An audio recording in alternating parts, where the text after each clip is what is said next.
آج کا topic cell وال کے بارے میں ہے۔ سیل وال، جس کو خلوی دیوار بھی کہا جاتا ہے، اس کی ڈیفینیشن ہم اس طرح کر سکتے ہیں: it is a non living rigid layer of polysaccharides lying outside the plasma membrane of certain cells۔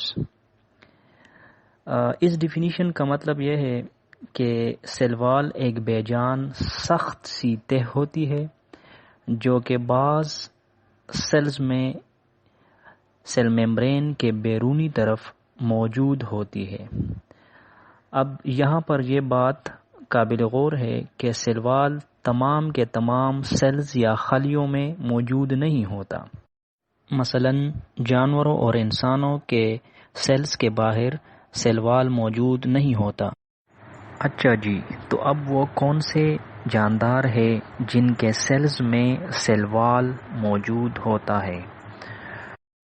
تو پروکیریاٹس وہ جاندار ہے جن کے سیلز میں سیل وال موجود ہوتا ہے۔ ان کی مثالیں بیکٹیریا اور سائنو بیکٹیریا ہیں۔ یاد رہے کہ پروکیریاٹس وہ جاندار ہیں جو انتہائی سادہ اور سمپل ہیں اور ان میں نیوکلیس اور دوسرے اہم آرگنیلز موجود نہیں ہوتے۔ تو اس کا مطلب یہ ہے کہ بیکٹیریا اور سائنو بیکٹیریا میں سیل وال موجود ہوتا ہے، اور دوسرے نمبر پر ہمارے ساتھ یوکیریوٹس ہیں جن کے سیلز میں سیل وال موجود ہوتا ہے۔ یوکیریوٹس کی مثالیں الجی، فنجائی اور مختلف قسم کے پلانٹس یعنی پودے ہیں جن میں بھی سیل وال موجود ہوتا ہے۔ اب ہم آتے ہیں سیل وال کی ڈسکوری یعنی دریافت کی طرف۔ سیل وال کی تاریخ اتنی ہی پرانی ہے جتنی بذات خود سیل کی تاریخ پرانی ہے۔ اب ہوا تھا، مطلب یہ ہے کہ رابرٹ ہک نے جب 1665 میں سیل کو دریافت کیا، اسی وقت ہی اس نے سیل وال کو بھی دریافت کیا تھا۔ اب ہم سیل وال کی کمپوزیشن کی طرف آتے ہیں۔ تو بیکٹیریا کا سیل وال جو ہے وہ میورین یا پیپٹائڈو گلائکین سے بنا ہوتا ہے۔ دوسرے نمبر پر الجی کا سیل وال جو ہے وہ گلائکو پروٹین اور پولیسیکرائڈ سے بنا ہوتا ہے۔ تیسرے نمبر پر فنجائی کا سیل وال ہے جو کہ کائٹین ہے، کائٹین ایک پولیسیکرائڈ ہے، اس سے بنا ہوتا ہے۔ آخری نمبر پر ہمارے ساتھ پلانٹ سیل وال ہے جو کہ سیلولوز، ہیمی سیلولوز اور پیکٹین وغیرہ سے مل کر بنا ہوتا ہے۔ سیل وال اگرچہ بہت سے جانداروں میں موجود ہوتا ہے، لیکن یہاں پر ہم پلانٹ کے سیل وال کی وضاحت تفصیل سے کریں گے۔ پودوں کا سیل وال 3 لیئر یعنی 3 تہوں پر مشتمل ہوتا ہے۔ ان 3 لیئرز میں پہلا میڈل لیملا ہے، دوسرا پرائمری وال ہے اور تیسرا سیکنڈری وال کہلاتا ہے۔ سیل وال کے ان 3 تہوں کی ساخت کی وضاحت ہم ایک مثال سے کر سکتے ہیں۔ اگر ہم 2 تربوز ایک دوسرے کے قریب رکھ دیں اور ان کے درمیان میں گوندا ہوا آٹا لگائے تو فرض کیجئے کہ یہ 2 تربوز 2 سیلز یا خلیے ہیں۔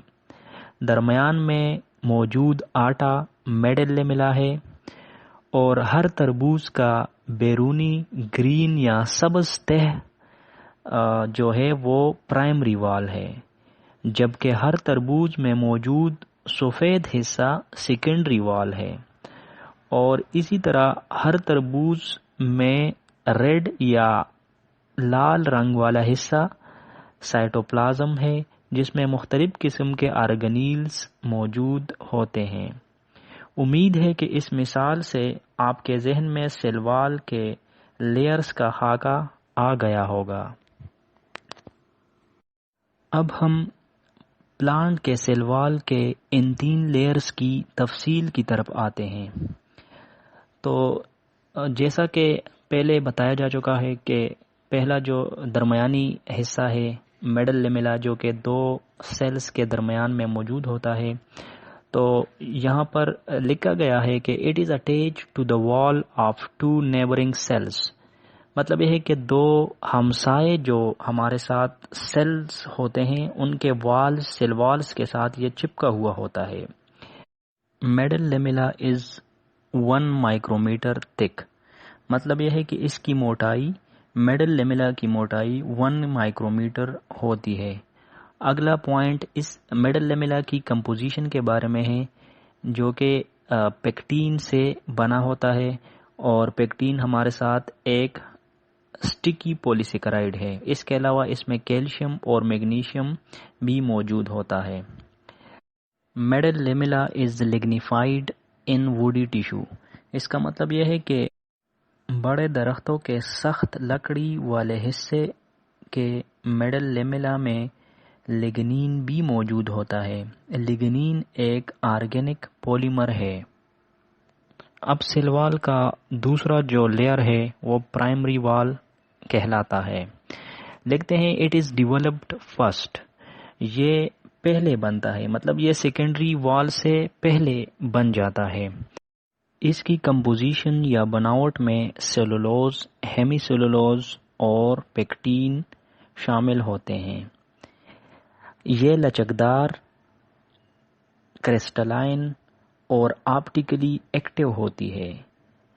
آپٹیکلی ایکٹیو کا مطلب یہ ہے کہ یہ پلین پولرائز لائٹ کو روٹیٹ کرتی ہے یا روشنی کو گھمانے کی صلاحیت رکھتی ہے. اس کی تھکنس یا موٹائی 1 سے 3 مائکرومیٹر تک ہو سکتی ہے. اب ہم تیسرے لیئر کی طرف آتے ہیں یعنی سیکنڈری وال. سیکنڈری وال پرائمری وال بننے کے بعد بنتی ہے.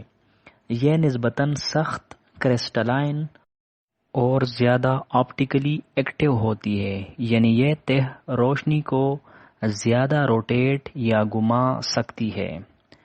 سیکنڈری وال کی موٹائی بھی پرائمری وال سے زیادہ ہوتی ہے. سیکنڈری وال کی کمپوزیشن میں سیلولوز، ہیمی سیلولوز، دوسرے پولیسیکرائڈز اور کیلشیم، میگنیشیم اور پوٹاشیم کے نمکیات اور سیلیکا شامل ہیں. اب اس ٹاپک کا آخری پورشن ہے فنکشنز آف سیل وال. سیل وال کے فنکشنز کیا ہے؟ سیل وال سیلز کو سپورٹ فراہم کرتا ہے. Number 2، protection from pathogens. Pathogens ان جراثیم کو کہا جاتا ہے جو سیلز میں یا جانداروں میں بیماریاں پیدا کرتی ہیں، تو سیل وال ان جراثیم سے حفاظت فراہم کرتی ہے سیلز کو. Number 3، communication between cells through plasmodesmata. Plasmodesmata cytoplasm کے وہ کنیکشن ہیں جو کہ سیل وال سے گزر کر ہمسائے سیلز تک وہ کمیونیکیشن فراہم کرتے ہیں. تو یہی پلازموڈسمیٹا جو ہے یہ سیل وال سے گزرتی ہے اور یہ بھی سیل وال کا ایک فنکشن ہے. Number 4، it withstand turgor pressure and avoid osmotic lysis. اگر ایک سیل میں ضرورت سے زیادہ پانی آ جائے تو وہ سیلز لائسس اس کی ہو سکتی ہے، مطلب وہ سیل ٹوٹ سکتا ہے، تو یہ سیل وال جو ہے اس کو ٹوٹنے سے بچاتا ہے. Number 5، storage. مختلف قسم کے سیلز میں سیل وال سٹوریج بھی کر سکتا ہے، مختلف قسم کے مٹیریل اس میں سٹور ہو سکتے ہیں. تو یہ تھا ہمارا آج کا ٹاپک سیل وال. امید ہے کہ آپ نے سیل وال کو کسی حد تک سمجھ لیا ہوگا. چینل کو سبسکرائب کریں اور بیل بٹن کو